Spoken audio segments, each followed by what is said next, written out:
Hey, this is Yulia and welcome to my channel. Today we're going to talk about apps for learning languages. Some of these apps are for English only, but some of them can be used for other languages like French, German, Arabic, and other languages. If you're learning a new language and need some extra help, maybe you need a new app because you're tired of the previous one, then keep on watching. My favorite app for learning English, for mastering English, is not a language app. It is called Elevate. It is actually made for training your brain. There are different kind of exercises where you can practice your math skills, language skills, some other skills, but the language exercises there, they're phenomenal. They actually help you so much with learning new vocabulary, with practicing your grammar.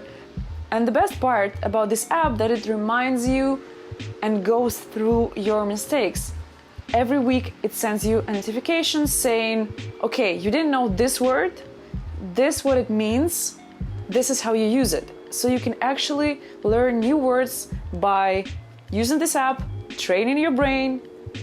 So yeah, the next app is similar to Duolingo, but it's a bit different. It is called Memrise. I find that Memrise is a bit next level compared to Duolingo, because when I was just starting to learn French, Duolingo was giving me words like baguette, croissant, and Memrise already gave me phrases like I want to go to the restaurant, I want a cup of coffee. It's similar, but it's different. I think if you're tired of Duolingo or you finished all the topics there, you can try Memrise instead. The next app is my absolute favorite. It is called HelloTalk.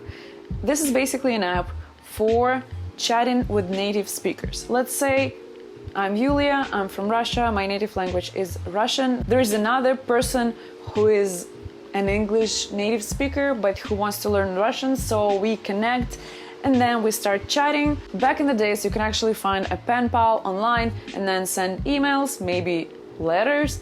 Now there is an app for this, again, HelloTalk.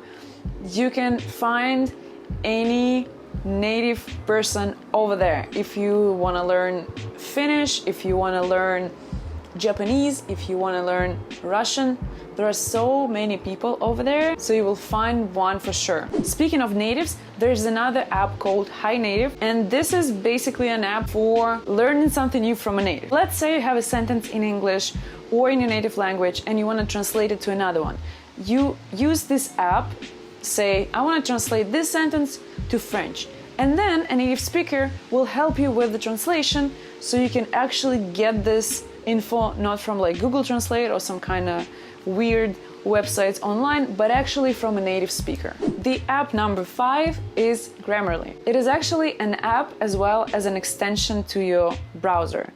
Grammarly is perfect for proofreading your text, your Instagram captions. I would write all my text for my Instagram, for my YouTube, and then proofread in Grammarly. I use it in Chrome, so actually when I'm typing something somewhere, it's gonna correct me automatically. And the best part, it corrects your punctuation.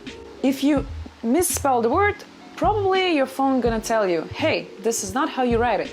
But if you missed a comma, no app will ever tell you this. But Grammarly, it will do everything for you.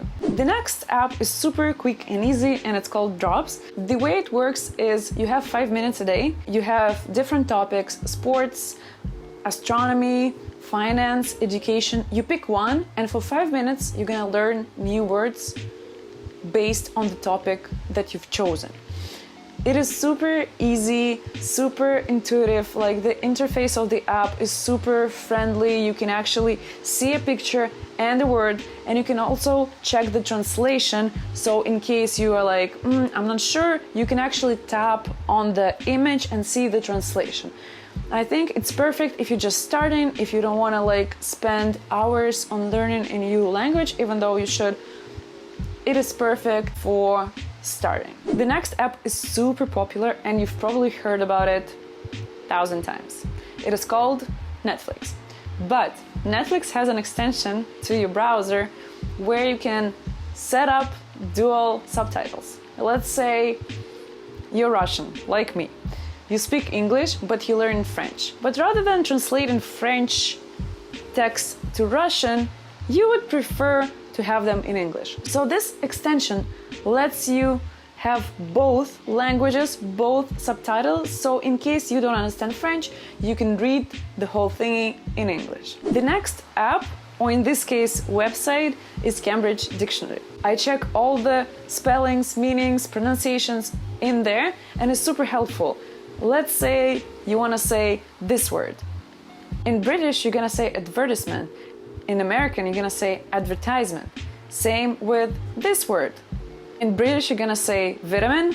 In American, you're gonna say vitamin. So if you're not sure about the pronunciation, I would go to this website, I would bookmark it, and then use it every time you're in doubt whether you should say route or route. The next app is quick and easy as drops, and it's called Easy10. It is basically an app with cards, with words that you can choose and learn. When you log into your app, you pick 10 words you want to learn today. You're like, okay, this one I know, this one is like, this one fine, you got it. So you pick those words and then you start practicing them. It takes you literally like 5 minutes to learn these words, and then you can come back and practice them again. I think it's super nice when you, let's say, traveling or you want to just like learn some new vocabulary, but you don't have much free time. So Easy10 is super quick and easy, and also free. Oh, I mean, all of the apps are free, but they all have subscriptions. And the last but not least is Instagram and actually YouTube. There are so many people filming videos, posting, writing about so many different topics. You can find something you like. Let's say you like finance, investing, startups, education, something like that. And then you can find bloggers that actually cover these topics.